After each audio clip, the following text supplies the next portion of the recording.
Hey everyone, welcome back to the channel. If you've ever struggled to collect information from teammates or clients in one simple place, then this video is for you. Today I'll show you exactly how to create an Asana form in just a few minutes. By the end, you'll know how to set one up, customize it, and publish it, so you can streamline your workflow like a pro.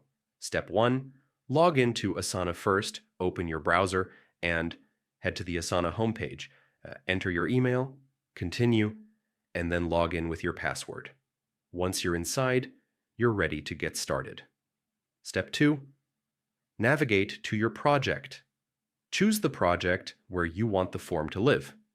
On the project page, look to the right side of your screen and click on the Customize button. This is where all the magic happens. Step 3, create the form.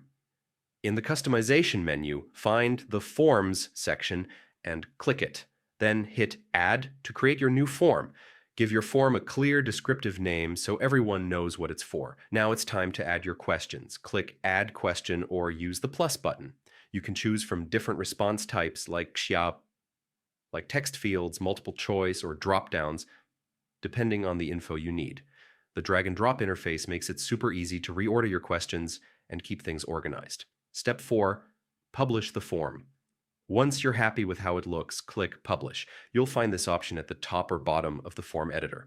After publishing, you'll get a shareable link that you can send to teammates, clients, or anyone you need input from. Creating an Asana form is quick, flexible, and keeps your data organized. With just a few steps, you can set up custom forms that make collecting information smooth and stress-free. Whether you're managing projects, onboarding clients, or tracking requests, forms are a powerful tool that save you time. And that's it. You just learned how to make an Asana form in under 5 minutes. If you found this guide helpful, hit that like button, subscribe for more tutorials, and check out the description for extra resources. Thanks for watching, and I'll see you in the next one.